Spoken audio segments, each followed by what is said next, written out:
हाय बच्चों, आर के G S classes में आपका स्वागत है। आज हम आपके लिए लाए हैं एक दूसरा टॉपिक, प्रकाश का अपवर्तन, जो क्लास 10 में पूछा जाता है। प्रकाश का अपवर्तन क्या है और इसके नियम, दो चीजें हम आपको बताएंगे। तो आप अच्छे से समझने की कोशिश करिएगा। प्रकाश का अपवर्तन ये बहुत ही इंपॉर्टेंट टॉपिक है, क्लास 10 में पूछा जाता है। तो कहा जाता है, कर दिखाओ कुछ ऐसा, कर दिखाओ कुछ ऐसा कि दुनिया करना चाहे आपके जैसा। तो बच्चों, मेरे प्यारे बच्चों, आप इतनी अच्छी मेहनत करिए, इतना अच्छे से पढ़िए कि लोग आपके जैसा करना चाहे। और मेहनत अगर ईमानदारी से, अच्छे से, मन लगा के, समय के अकॉर्डिंग किया जाए तो सफलता निश्चित ही है, हर व्यक्ति को मिल जाती है। तो आप मेहनत से पढ़ाई करिए। हम चलते हैं, देखते हैं प्रकाश का अपवर्तन। प्रकाश का अपवर्तन क्या होता है कि जब प्रकाश किरण एक माध्यम से दूसरे माध्यम में प्रवेश करे। माध्यम क्या होता है कि जैसे मान लीजिए हमने, पहले हम परिभाषा इसकी देख लेते हैं। जब प्रकाश किरण एक माध्यम से दूसरे माध्यम में प्रवेश करती है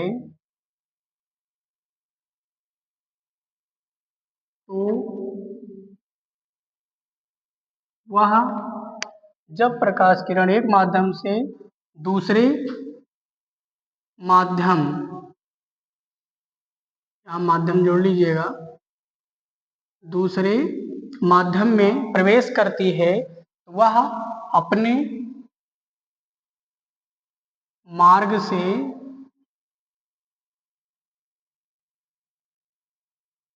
विचलित हो जाती है। मतलब ये है कि जब प्रकाश किरण एक माध्यम से दूसरे माध्यम में जाएगी तो अपने पथ से वो हट जाती है, भटक जाती है, दूर चली जाती है, या अपना रास्ता क्या कर देती है, बदल देती है। जैसे मान लीजिए हमने दो माध्यम, मेरे पास एक माध्यम हवा है और एक माध्यम में पानी है। अब हवा से पानी में प्रकाश को गुजारेंगे तो हवा से पानी में तो अविलंब से क्या होगी, वो अविलंब से अविलंब की ओर झुक जाएगी।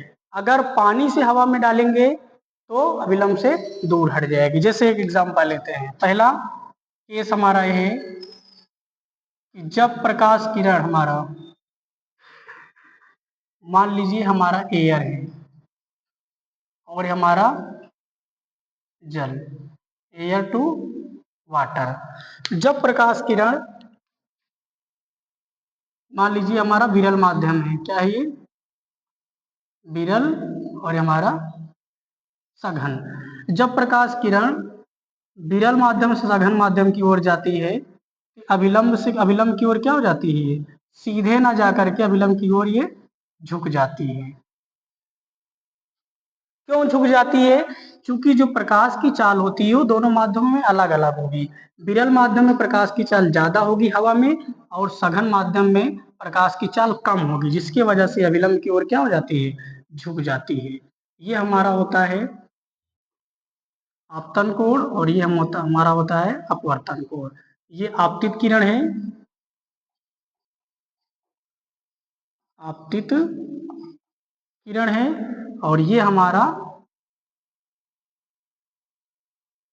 अपवर्तित किरण है, और ये हमारा अविलंब है।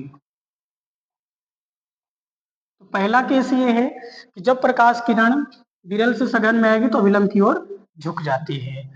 दूसरा केस हमारा जो यहाँ पे बनेगा, केस सेकेंड, दूसरा केस जब बनेगा, जब प्रकाश किरण हमारा, अब हम उल्टा कर देंगे, यहाँ सघन कर देंगे और यहाँ विरल कर देंगे। जब सघन से विरल की ओर आएगी, अविलंब से ये दूर चली जाएगी, अविलंब से दूर चली जाएगी। तो दो केस है कि जब प्रकाश किरण विरल से सघन में आएगी तो अविलंब की ओर झुक जाएगी, और जब प्रकाश किरण सघन से विरल में आएगी तो अविलंब से दूर चली जाएगी। ये हमारा विलंब है। और ये आपतित किरण है, मैंने आपको बताया है, आपतित किरण। और ये हमारा आपका अपवर्तित किरण। अब देखिए प्रकाश का अपवर्तन समझने की कोशिश करिए। जब प्रकाश किरण एक माध्यम से दूसरे माध्यम में प्रवेश करती है, जैसे आपने मूवी देखा होगा दिलवाले दुल्हनिया ले जाएंगे, वहां जो अमरीश पुरी होता है वो शाहरुख खान से कहता है,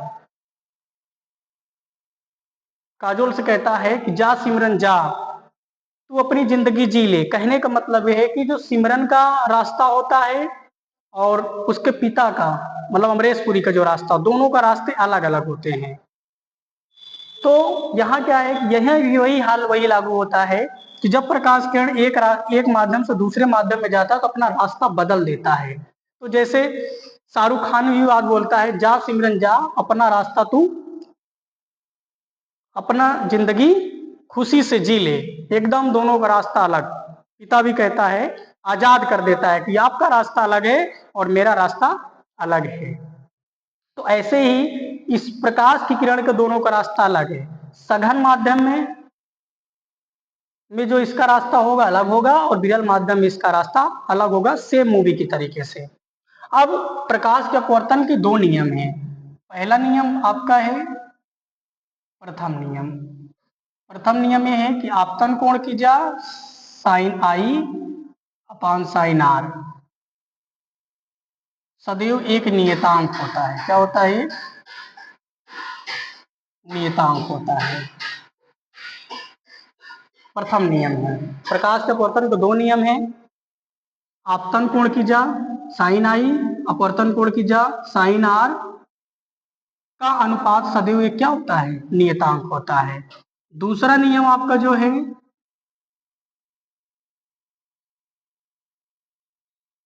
द्वितीय नियम जो हमारा है, आपतित किरण अपवर्तित किरण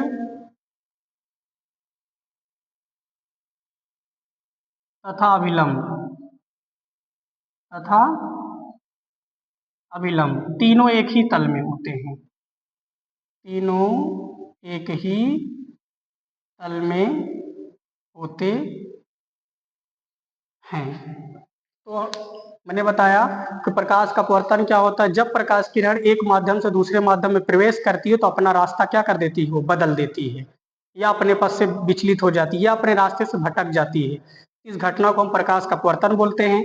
प्रकाश के अपवर्तन में दो केस बनते हैं। जब प्रकाश किरण सघन माध्यम से विरल माध्यम में आएगी तो अविलंब से दूर चली जाती है, और जब प्रकाश किरण विरल माध्यम से सघन माध्यम में आती है तो अविलंब की ओर झुक जाती है। प्रकाश के अपवर्तन के दो नियम हैं।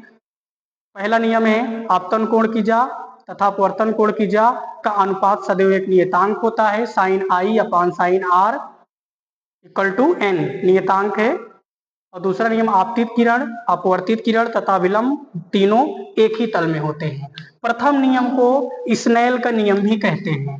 क्या कहते हैं? कभी कभी एग्जाम में स्नेल का नियम पूछ लेता है। प्रकाश के अपवर्तन में प्रथम नियम को हम स्नेल का नियम भी कहते हैं। अपवर्तन के कुछ उदाहरण भी है, जैसे सूर्य, तारे, चंद्रमा की जो ऊंचाई होती है वास्तविक ऊंचाई से अधिक ऊंचाई पर दिखाई पड़ते हैं। जैसे आपका किसी पानी से भरे पात्र में कांच की छड़ का तिरछा दिखाई देना, सूर्योदय और सूर्यास्त से 2 मिनट पहले और 2 मिनट बाद तक सूर्य का दिखाई देना, ये हमारे जो हैं प्रकाश के अपवर्तन के उदाहरण हैं। तो कुछ प्रकाश के अपवर्तन के उदाहरण हैं, जैसे आपका मैंने बताया सूर्योदय सूर्यास्त के पहले भी सूर्य का 2 मिनट पहले 2 मिनट बाद दिखाई देना, किसी पानी से भरे हुए पात्र में कांच की छड़ डुबोने पर उसका तिरछा दिखाई देना। तो ये हमारे अपवर्तन के क्या है? उदाहरण है। तारों का टिमटिमाना, ये भी हमारे प्रकाश का अपवर्तन का उदाहरण है। तो इस तरीके से हम प्रकाश का अपवर्तन आपको समझ में आया होगा। अगर आपको कोई प्रॉब्लम होती है तो आप हमें कमेंट में बताइए, हम आपको धीरे धीरे करके सारे टॉपिक आपको दे देंगे। तो बच्चों आप मेहनत करिए और पढ़ाई करिए और अच्छे नंबर आज तो आप अच्छे नंबर से पास हुई है, चाहे 10th का बच्चा हो चाहे 12th का बच्चा हो। कंपटीशन वाले बच्चे को भी अगर उनको कोई टॉपिक चाहिए तो हमसे कमेंट बॉक्स में जरूर बोले। चैनल को आप सब्सक्राइब करिए और लाइक करिए। Best of luck.